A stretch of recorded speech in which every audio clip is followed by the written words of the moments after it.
Adofo anapay michiawati. Mesre nyankopon bambo de mawo.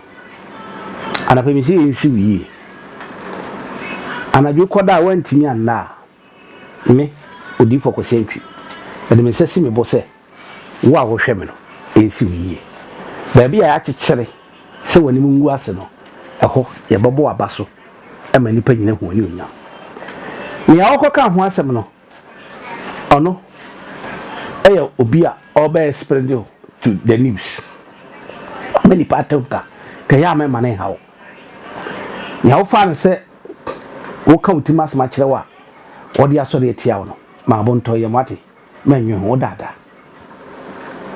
Da. Ama wo kra ni nsonye. Enuma drunku no nyame do. Anapai wadwen bibire. Awurade se men kan kire se kosoara ekura ogidim. Kosoara ejina banane. Memma wo woni ni nti a nipa sori tia wo no. Wo nyame Psalm 40 verse 5 no. Wo nyame tina nipa tan wo no. Me se wo nyame wo. Wo nyame tina nipa esori tia wo no. Wo so de onye obi abone onye obi ahwe. Me se onyankopɔnti nipa be sori tia wo. Kwa kuma to yem. Anapɛ media ne prophet Eric Akwasi Antwi. Matrashi wa Treasure TV so. Na mami chia papa na nam retire Jehu Akaboa the third. Papa me chia wo. Benada papa nka sa 29 e de aba fidie mu. Na ye de onyame odom ni sunsun nyuma agufom. Ti mesrawo se eye God's Revelation Ministry ba biara. Mesrawo. Brana papa en horo nan ene wonsam. O tu nsu agu nsam keke. Ti me se de o tu nsu agu nsam keke. Na sunsun be ya adwuma awurade emma be ye ne ma. Papa odom ne nwosra hwade 88 plus na oda so ye nyame adwuma. Ene kire o kind of person I am. Mene ai nketu anworo mene mperifo na egoro. So what I say? Enti mesrawo. Bombode so be pija mu waka. Na wa hye ho de se bana o pano. Awurade ne hene. Wa me se bana o ban fa hye otiri se eye danya awurade be dan ne abehwe. Na anapa no me pacho aduhwam hye be koso. Ti aduhwam hye be koso. Ye be pija menkanso no. Na ya danim ne ya de kojan. Ya che kojan efie bia mu. Me pacho ti. Na susum sambede ebe koso ejimi srawo ni awufie chiri biara kofodua hefa samankasi suhum samom baby bia pokwasi amasamai baby pia me pacho osuma maso ande so abre na mokomubu omra ma yensuam o kina de ebrada ye breki bebre ne ya che ma me pacho ebrada ebei ne Friday memeda your friend is Saturday, but we say Saturday no. Na de chin kwasiada, adwoada, ebrada. Hey, ebejinsem. E biem pa bo ano. Odi fa kwasi antwi back to back. Me say ye bia no. Enti me pese ho. Waste you time. Na obeba be hia na nam retire Jehu Akaboa the third. Muzama fo nyina hene no. Papa no eba makachi. Ezoere Obama kachi. Na brother na pano papa nka se gina nanso na wabie menkenso no surunsu me pacho tie na saa da no kura no me pacho oba fa ogalon bra papa be hire nsu su ye be che obia sabaka bi me pacho me se dai obia sabaka bi ye ma media goro ye ma me ye takra wodum me pacho nyama binti onsadua ne mu kekaw nyama binti me pacho eninti me pacho tiu eninti eye Saturday enyumere me ba life ma be kasa wo ho me pacho ti adwoada ma be kasa wo kwasi ada enyumere ma be kasa ho me pacho try say program we be baby me ba life for TikTok kaise program mi so be dey ubeba bi mi ankasa me ba minister ta mi ankasa me ba na nakwa. The team is solid. The Pacheco ni agro. Hwese wo obeba na me ni wahia. Na yakọ odom oburuhu no nanim. Wo si bibi ayedin. E da na ya papa ba ha ye ba fore ye. E na obekasa kire ma no bi se wo isa otoka. Wo isa otoka. Ampa is colored. Colored. Bra ma papa enkasa nto wa bra boso.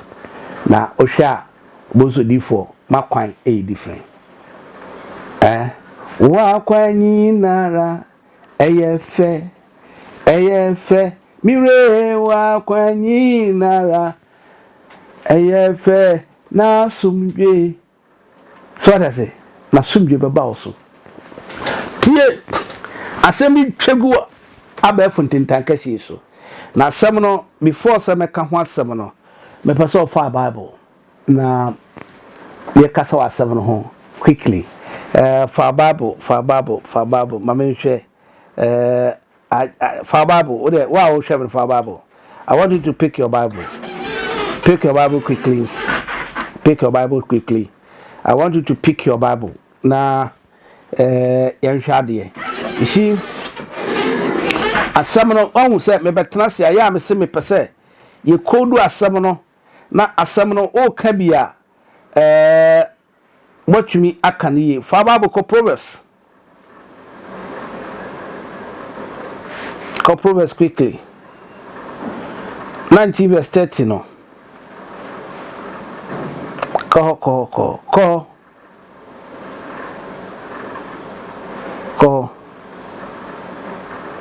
If I tell you how. Proverbs 19. There we got 30 verse 19 more. 30. And I do 30 no. 30 verse 19. What do Me do. Can walk a man. I say, Okodi na kwan e da wiem. Okodi akwan ye wiem.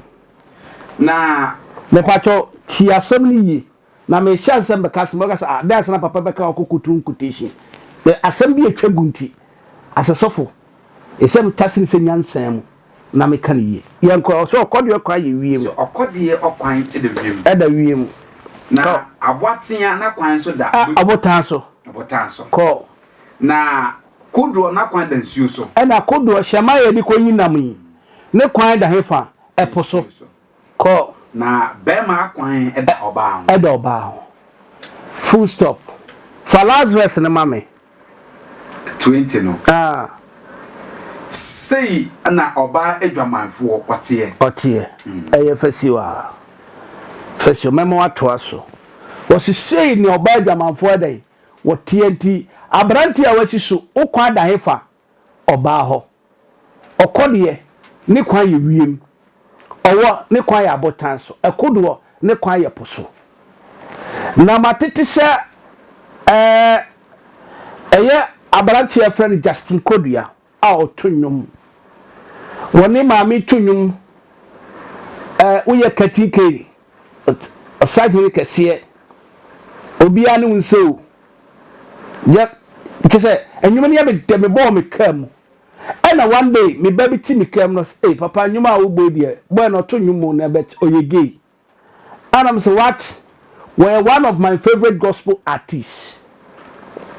Nyama me baka sa hu bi ni o a metukotechi won no ntimini ya argument na me bukura fuma me si no kwam and I'm so fu kamera na enda beto bontin de dwa moka abranti so ye friend Akonoba sa Akonobia o sa Akonoba o na woti abrekuma cemetery chi heyara mo amo ho no mesra mo monhwe mo man moto monhwe ho monhwe Trumu ho na abranti bi su fiko fodua a office oba no ne Akonoba aye skirt omotwa program oba ya afei before that na abranti bi abeka se omu ye gay a onu su fi abrochire ba ya yesi Akonoba kire se yes Justin say onini Akonoba wo bibi enti na Akonoba nso a kire ba bia owo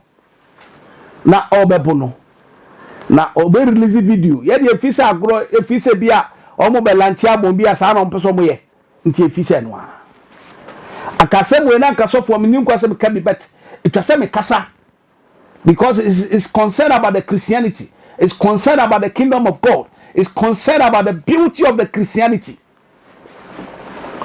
Na sana Akonoba otumishe skirt obuni city so ba na branch so fi kofobia koftam ya mi kuro mu ba abrekuma cemetery abase hono owo cemetery chi abase road na Akonoba di lubricant afani Trumu sebe mo fancha odi afani Trumu na odi esi abranti esu se abranti fa obe ma shem na wo me sa be na pin me se kurokuru na ya me sakasaka jimi Trumu mame na adie course na abranti se mintumi ye na audio so ho mintumi ye afa Akonoba asokon abraje se no mempene adechi no dware a Akonoba be gine dware ho ohwe sebi abranti ne bula matata na and the second pion abana na Akonoba na niche ho na masai Justin Kodueti bro because Akonoba again mi sign ti say no content skills na sene ekikaba no ebetimi aba se nkofo bebredi bepiem na ne tintin tete nyina se abra na mesle dan so ane eti se coach bi so antina so wo bu ni tu agum akola no ko petreni abo ama na be Ronaldo da ti ama e Ghana no coach ne timi awo ni Trumu sa abe wa wo ni Trumu wa dinu Trumu ma wa bubu agu ho eti wo fa chemena sa ne se me kan sa na aba no a woni mi sa sabi Justin Kodu auto nyom awa so dem enyuma auto no sabi mawo bebre e form ne ni mpoko gina ho ne mpoko ago eye den na de mu ni gay e na tag mo Justin Kodu ya se wodi Trumu dia ene auto se kraman on hye nyame ahennie anunyam na sentisa so de ne brabonte me kire ne yen komra because me pe wonyom se ne husi epegya gurate no I love it eye manika na ko bi private life de nke fa meto bet wo twa video sa epie ne guy no fia brochi ba erizia anodi na me sure man penny John Dramani mama me present me ma piao Donald Trump akase on the sa oba ne be ma no America san kwase asem no okoya waso be hye ye papa mama me sraw brabontin se na Donald Trump aba bontin ka je se wo ya branch na so be ni tumu be dress se oba obeko prison 10 years ye chiw so ni be ma wo senia Justin Kodu ani Akonoba ye ya esi ade mutu dem 10 years ya mam 5 years so said 1 month monyem wa anyem a ye be yu afia asase so ye be ku ye be je nkwa filusam because eye chiwade e bo man Akonoba betina bere kum ha yawo na nkoda wa wura ni nyina maame fo munya very careful if you say ultra content but ni enim se sa na wo Trumu wo di lubricant afa Trumu wo fi say boy ne meka another boy so ba fi according to boy no so another person ba ho dia wasai akaten se onyini be ma e ma na nhwe chese abranche se Akonoba pan ne be ma dan internet se kuruma e hye chichichichi because of Trumu nti abranche Justin Kodu ya just otu gospel Akonoba ofi abusuam mo mfa nim guahye nkama busua me e gospel anyam gospel artist bebre ho aye bi o Trumu gospel artist bebre ha ye di obutrum na wei ani hwe sebe ma dosu na ma cheda ma no kokko sa ni nyina ye trumu sign trumu sebe ajana firi hoba nti dan kwa na ho na mo de yam sacrifice ena ma mu gidi ma dinu se eda se owu ho Bible say abo ko de kwan ye wiem owo ya botan so akudo ya poso abrante kwan da baba ho wanka se eda ba meturu mu wanka o se da ba meturu mu wo si ashawoni aramoa oba ashawoni ni subano no kati wie last verse man na se mo ba tra Ghana no ma da sa suban poni we didi a ehu and your gospel na moto mo portray the satanic kingdom a chiwa dey say e see you feel Ghana set sa me dem go chiri e dey na aba e dey na mo we na nde Trumu aye makono na ye tumi ntina Ghana me afan sense yebo say we have Christ and we have the living God. We have the kingdom which portray peace and harmony. But we are here to renounce the truth, and people appreciated it. Judah is alleged, say Jude. People are suspecting you. It's Jude. But now, skate na utadia, skate. But man ko jeni Trumu. And one thing, Akonoba, if what advice I'll give you, baby, I would see no, it will be better say you change your location. Because people have located you. Abekuma. You can once in cemetery hono. Baby, I buy no one. Lungu. Into the other say, to meet you, Rabbi Shoba. Sa! Messi gospel artist me bre Trumu. It's a right pa. And then the banner class and tell me the no woman. Ade, Maba. Ada mama ye nyamu mugidie na mugu ye ne masesa ko nchira kwa de okoye ya bo se woni oba akoda ya girl ne nim se pensi na no se pensi na no se chinwa ya we tumu de ya twemu tintan ko nchira kwa de ye eye sinse Trumu ani hwa yefa onyame abufu hye baba mo so Akonoba what disappointing Ghana unye o sanje video say of course o meka say nyewa eyewa alade o fi abusuam yewa na yetetew hin se wa be patch us Ghana from fanchene from so ba yewa Ghana ha ena Bishop Tvgh ye beka so again na so mboa enye no kura ye hu ansa pop up a pop up papa ne sign and na papa de ho adwenwi abayare ewu wa yare excuse me see mumma sa act no atutwa